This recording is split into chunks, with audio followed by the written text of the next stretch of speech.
Have you ever walked into an airport and felt a subtle shift in the air? It's more than just the anticipation of a new destination. Airports are masterfully designed environments, engineered with a precision that goes far beyond simply getting you from the curb to your gate. They are intricate ecosystems with a singular, unspoken goal: to influence your behavior from the moment you step inside. These sprawling terminals are not just transit hubs, they are carefully constructed stages where every light, every sign, and even the very floor beneath your feet plays a part in a grand performance. The next time you travel, I want you to look closer. What secrets are hiding in plain sight? This isn't about some grand conspiracy, but rather a fascinating look into the psychology of travel and commerce. Airport operators and airlines have spent decades studying passenger habits, learning what makes us slow down, what catches our eye, and what encourages us to open our wallets. They know that the journey is often filled with moments of anxiety, boredom, and excitement, all powerful emotions that can be gently guided. From the long, winding paths that lead you past countless storefronts to the ambient sounds that fill the air, everything is a deliberate choice. It's a subtle art of persuasion that most of us never even notice, lost in the hustle and bustle of our travel day. Think about your own experiences. Do you find yourself inexplicably drawn to the bright lights of a tech store or the comforting aroma of a coffee shop, even when you're in a hurry? That's the design at work. The airport environment is built to turn your idle waiting time into active spending time. It's a world where convenience often comes with a hidden cost and where the path of least resistance leads directly through a retail corridor. Understanding this hidden agenda is the first step to becoming a smarter, more empowered traveler. You can learn to see the airport not just as a place you pass through, but as a puzzle to be solved. So, are you ready to pull back the curtain? We're about to embark on a journey through the airport's best-kept secrets, the little-known hacks that can save you time, money, and a whole lot of stress. These are the insider tips that airlines and airport managers would probably prefer you didn't know. By the end, you'll see the terminal in a whole new light. Let the adventure begin. The moment you clear security, you'll notice a change in the flooring. The hard, echoing tiles of the check-in and security areas often give way to soft, plush carpeting. This isn't just for comfort or acoustics. It's a deliberate psychological trick. Carpets make it more difficult to pull your rolling luggage, forcing you to slow your pace. This gentle, almost imperceptible resistance encourages you to look around, to take in your surroundings, and to notice the glittering array of shops and restaurants that suddenly surround you. You've just been through the stress of security, and the airport wants you to decompress, right in the middle of a shopping mall. This retail-focused design is no accident. Airports are often laid out in a way that forces you to walk past as many commercial establishments as possible. Have you ever noticed how your gate seems to be at the furthest possible point from security? That long walk is your exposure time. The path is rarely a straight line. Instead, it meanders and curves, ensuring that both sides of the corridor get equal attention from your wandering eyes. This serpentine layout maximizes your dwell time in revenue-generating areas. The longer you're walking through this retail gauntlet, the higher the chance that an impulse purchase will catch your fancy, turning your wait time into their profit. Even the placement of essential amenities is part of this grand strategy. Where are the restrooms, the water fountains, or the charging stations? More often than not, they are strategically positioned at the far end of a retail section or tucked away behind a cluster of stores. This forces you to navigate the commercial maze to get to what you need. You might be searching for a place to charge your phone, but on the way, you pass a bookstore, a perfumery, and a souvenir shop. The airport is betting that by the time you find the outlet, you might have also found a new travel pillow or a last-minute gift you didn't know you needed. This entire experience is what designers call recomposure. After the security checkpoint, you need to put your shoes back on, reorganize your bags, and get your bearings. Airports intentionally design this recomposure zone to be chaotic and immediately adjacent to shops. You're slightly disoriented and your defenses are down. It's the perfect moment for a brightly lit display or a travel-exclusive offer to grab your attention. It's a subtle but powerful nudge, transforming a moment of transition into a moment of transaction. Pay attention on your next trip. You'll see this orchestrated dance playing out all around you. Ever wonder what happens to that suitcase that never makes it to the baggage claim carousel? Or the countless pocket knives, corkscrews, and oversized bottles of lotion surrendered at security checkpoints every single day? These items don't just vanish into thin air. After a designated period of time, typically around 90 days, during which airlines make an effort to reunite luggage with its owners, these unclaimed bags and their contents enter a fascinating afterlife. They are often sold, sight unseen, to the highest bidder at massive auctions. It's a treasure hunt where you never know what you might find inside. These events, often called unclaimed baggage auctions, are a bargain hunter's dream. Companies specialize in purchasing lost luggage in bulk from airlines and then reselling the contents. You might find a suitcase filled with designer clothes, another with brand new electronics, or one with nothing but well-worn souvenirs. It's the ultimate grab bag. Similarly, items confiscated by the TSA are collected and sold as surplus by state agencies.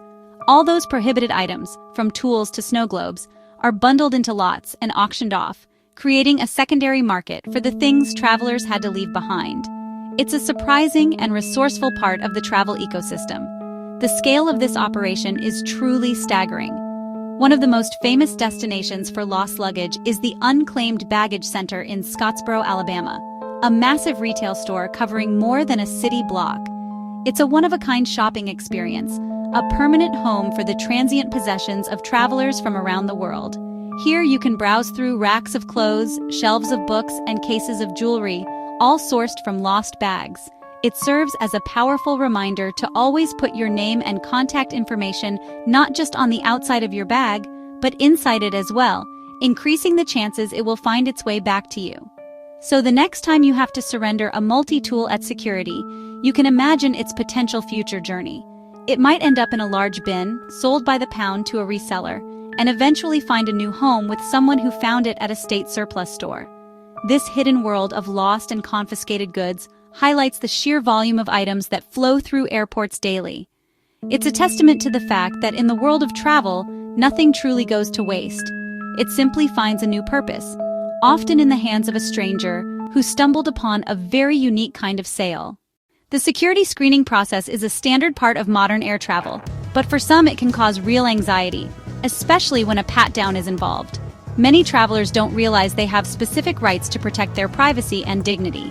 If you're selected for additional screening that requires a pat-down, you are entitled to request the screening be done in a private area away from the main checkpoint. This is your right. Ask for it if it makes you more comfortable. You can also request the pat-down be done by an officer of the same gender. TSA policies accommodate this, and officers are trained to handle it professionally. You're also allowed to have a witness with you during the screening. That could be a traveling companion, or a family member, or even an airline representative. Having someone present can bring reassurance and accountability, so communicate your request clearly and calmly to TSA. Say, "I request a private screening," or "I would like a female officer to conduct the pat-down." Officers are required to honor these requests. Your personal rights don't get checked at the door. Safety and dignity both matter. Knowing your options gives you more confidence and less anxiety. Never feel pressured into a public pat-down if you're uncomfortable. The private screening room exists for a reason. It's a standard option. Remember, a private room, a same-gender officer, and a witness. Keep these options in mind to take control and make security respectful. This knowledge weighs nothing, but it can make a world of difference. Airports are islands of convenience, but that convenience often comes with a steep price tag. One of the most common financial traps for international travelers is the airport currency exchange counter. These kiosks with brightly lit signs, "No commission, best rates," are rarely your best option. They may not charge an explicit fee, but they hide profit in abysmal exchange rates. That gives you far less foreign currency for your dollars. They prey on last-minute urgency, and that convenience can be very costly. The same warning applies to airport ATMs. Airport ATMs are often better than kiosks, but can come with a double whammy of fees. First, ATM operator access fee. Second, your bank's out-of-network fee. Third, your bank's foreign transaction fee. You could pay $10 to $15 just to withdraw your own money. Wait until the city center for a local bank ATM for better rates. So, what's a savvy traveler to do? Plan ahead. Order foreign currency from your bank a week or two before travel. That usually gets a much better exchange rate. Use a credit card with no foreign transaction fees. That gives great exchange rates plus fraud protection. Use cash only for small purchases or places that don't take cards. Think of the airport as a financial bubble where prices are inflated. A bottle of water can cost a lot and the value of your own money is reduced. Understand this and make smarter choices. Avoid currency exchange counters, be wary of airport ATMs, and arrive with a small amount of local currency. Those steps can save you money, which is better spent on an extra museum visit or a delicious meal at your destination, rather than on unnecessary fees. The words duty-free conjure images of incredible bargains and tax-free shopping sprees. It's a powerful marketing tool that implies you're getting an exclusive deal available only to international travelers. However, the reality is often much more complicated. While it's true that these items are sold without certain local taxes, that doesn't automatically make them cheaper than what you could find at a regular store back home or online. High-end liquor is often competitively priced. Tobacco is often competitively priced. Perfumes are often competitively priced. Electronics can sometimes be more expensive in duty-free. Cosmetics can sometimes be more expensive in duty-free. Always do a quick online search on your phone to compare prices before you buy. There's another crucial catch to duty-free shopping, especially concerning liquids. Imagine you buy a beautiful bottle of aged rum in the Caribbean, sealed in a tamper-evident bag as required. You fly to your first stop in the United States for a connecting flight. When you go through security again for your connection, that sealed bag may not be enough. If your purchase is over the 100 milliliter liquid limit, security officers may confiscate it, even if it's sealed.